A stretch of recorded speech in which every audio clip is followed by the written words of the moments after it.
전방 목사의 아침 묵상 2025년 7월 4일 금요일 아침입니다.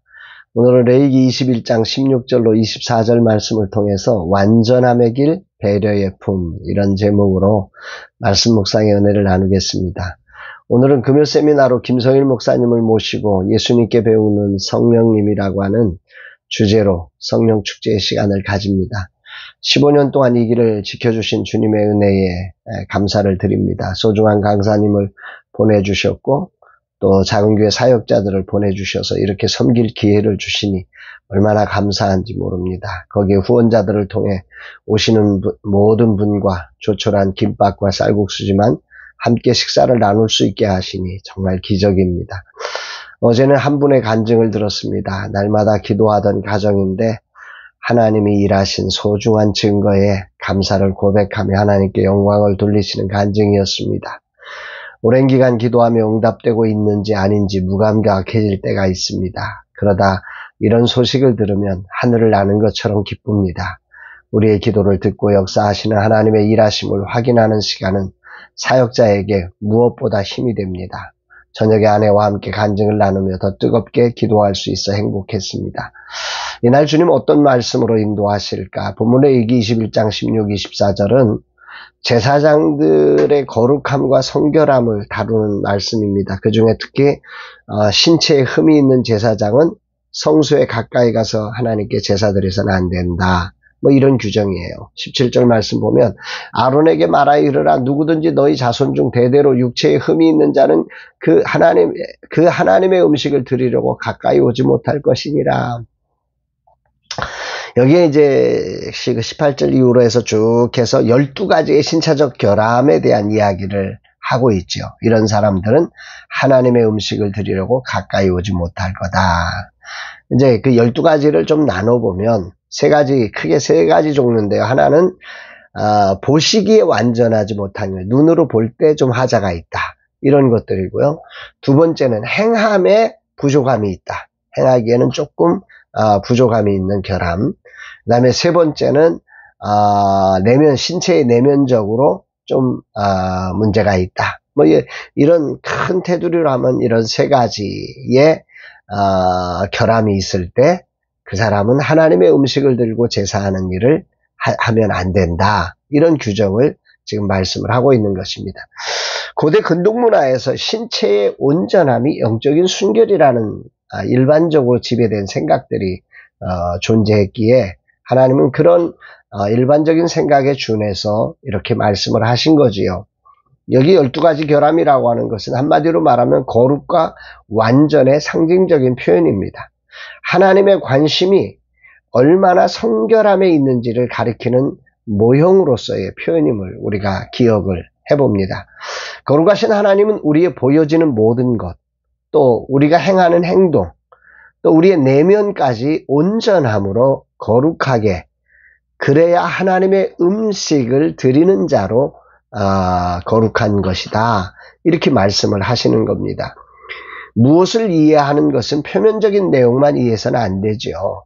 우리의 완전한 대제사장으로 오신 예수 그리스도의 완전한 거룩을 예표하는 모형으로서 당대의 문화를 통해서 그 문화적으로 완전한 것들을 이렇게 표현한 것입니다. 그러니까 그게 전부다 이렇게 이해해서는 안 되는 거죠. 여기서 중요한 것은 죄인을 속죄하는 일이 왜 이렇게 하나님의 음식을 드리는, 그러니까 이 제사를 드리는 제사장의 역할에 왜 이렇게 완전함을 추구하느냐, 이 내면을 좀 우리가 생각을 해봐야 되는데 그 이유는 죄인을 속죄하는 일이기 때문입니다. 하나님과 죄인이 만나게 하는 그 역할을 감당하는 게 제사장의 역할이기 때문에 그런 거죠. 누구를 차별하는 게 아닙니다. 신체적으로 문제 있으면 넌 차별돼서 안 돼. 이 얘기를 하는 게 아닙니다. 하나님은 한 사람의 실족을 천하보다도 귀하게 보시는 분이지 않습니까? 그 죄로 무너진 한 사람을 살리는 유일한 길이 그 하나님이 계시로 주신 명하신 그 제사제도 안에 유일하게 이게 우리 인생이 하나님을 만나는 유일한 길인데 이 길에 제사장의 결격 사유가 그 길을 가로막는다면 안 되기 때문에 요런 사람이 이 역할을 해서 이 역할에 단 한 사람도 잃어버림이 되지 않았으면 좋겠다. 이런 아버지의 마음이 담겨진 거죠. 이걸 이해해야 이 본문을 이해하는 겁니다. 주목해서 보아야 할 구절이 있어요. 이 뜻이 이렇게 표현되고 있어요. 22절에 그는 그의 하나님의 음식에 지성물이든 성물이든지 먹을 것이나, 그러니까 하나님의 음식을 먹는 건 제사장이거든요. 그러니까 넌 제사장 맞아. 그렇지만 이 역할은 네가 할 역할이 아니야. 이렇게 하신 겁니다. 넌 제사장 자격 없어. 이게 아니라는 거죠. 이 부분을 이해를 해야 됩니다. 이 부분이 하나님의 본래적 마음인 거죠. 그가 비록 성소에 들어가서 그 하나님의 음식을 드리는 자의 역할은 감당할 수 없지만 제사장의 자격을 상실하는 건 아니라는 거죠. 이것은 하나님의 배려고 하나님의 사랑이 담긴 하나님의 공평입니다. 하나님은 그 누구도 차별하지 않습니다. 그분은 우리의 죄와 약함을 정말 아파하시는 분이고 우리를 구원하시기를 기뻐하시는 분이십니다. 그것을 위해 친히 당신의 아들을 내어주시며 또 아들이신 예수 그리스도는 이 땅에 오셔서 그 십자가의 모진 고통을 다 참아내셨습니다. 그래서 히브리서 4장 15절 우리가 잘 아는 구절이지요. 우리에게 있는 대제사장은 우리의 연약함을 동정하지 못하시리가 아니요 모든 일에 우리와 똑같이 시험을 받으시니로되 죄는 없으십니다. 우리의 체질을 아시는 분이시며 우리의 두려움을 아시고 우리의 약함을 아시는 분이시고 그것을 위해 자기 아들을 내어주신 분이십니다. 오히려 이렇게 하심으로 그를 배려하시는 하나님의 최고의 사랑을 보여주신 겁니다. 이 배려를 통해 창조의 질서와 거룩한 질서의 회복을 이루는 진정한 하나님의 공평을 보여주신 것이. 그리고 이것은 예수 그리스도를 통해서 완전한 실체로 드러나는 것입니다. 오늘 이 말씀은 저에게 무엇을 말씀하시는 것일까? 하나님은 우리가 완전함으로 하나님 앞에 나오기를 원하십니다. 그 내면에 죄인 한 사람도 잃어버리지 않기를 원하시는 하나님의 간절함이 담긴 외침임을 깨닫습니다. 그러면서 그 간절함으로 약한 사람들을 배척하지 않으시고 그들을 배려하시는 하나님의 공의롭고 자비하신 성품을 만나는 아침입니다.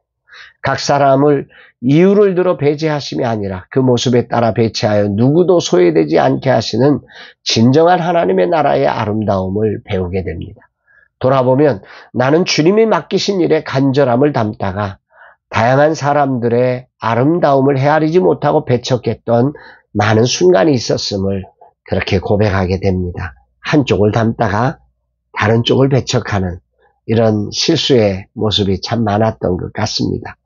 나이가 들어가면서 존중과 배려라는 두 축이 하나님의 성품임을 배우게 되지만 여전히 머리와 달리 현실에서 한쪽을 담고 다른 쪽을 배제하는 실수가 반복되고 있습니다. 하나님의 음식은 바로 죄인을 구원하기 위한 것입니다. 그 길을 위한 거룩이고 그 길을 온전하기 위한 완전입니다. 누가 자라나를 찾는 시간이 아니라는 거죠. 하나님은 중심을 보시는 분이십니다. 그분 앞에 누구도 완전하지 못한 흠이 있는 죄인일 뿐입니다. 자격 없는 우리에게 예수 그리스도를 통한 완전한 구원의 길을 예표로 주신 기준을 그것을 가지고 인간 평가표로 오해하는 것은 거룩이 아닙니다. 나에게도 다른 사람에게도 예수님이면 충분합니다. 그분의 말씀을 따라가면 완전해집니다. 예수님을 통해 그 누구도 하나님께 나아갈 길을 얻었습니다. 구약은 하나님의 은혜로 길이 있다는 예표일 뿐입니다. 하나님은 누구도 소외시키지 않으시며 각자의 자리에 가장 아름답게 세워가시는 분이십니다. 은퇴를 앞두고 완전함을 강조하며 다른 이의 연약함을 품지 못했던 나를 회개합니다. 주님 용서하옵소서. 모든 사람은 누구나 소중합니다. 그 누구도 예수님을 붙들 수 있다면 길이 있습니다. 우리가 알지 못하는 크고 비밀한 길이 있습니다. 지금까지 걸어온 모든 길도 앞으로 나아갈 모든 길도 오직 예수님 때문입니다. 내 삶의 후반전도 주님의 은혜 아래서 담대하게 걸어가게 하옵소서. 주님만이 나의 길이요 능력이요 승리입니다. 고백합니다. 주님, 섬세하게 그 길을 죄인을 위해 닦아주신 그 사랑에 감격합니다. 나 같은 정말 무례하고 무식한 자, 실수의 반복으로 주님의 얼굴을 훼손한 자를 위해 이토록 놀라운 길을 준비하신 하나님을 찬양하고 감사드립니다. 이 종이 그 사랑을 기억하며 저도 그런 사랑을 따르는 자 되게 하옵소서 고백합니다. 사랑하는 여러분, 우리 주님은 거룩으로 우리를 부르시고 배려로 품어주신 그 사랑을 기억하며 감사하고 우리도 그런 사랑으로 사라지는 거룩한 날 되기를 주의 이름으로 축복합니다. 사랑합니다, 여러분.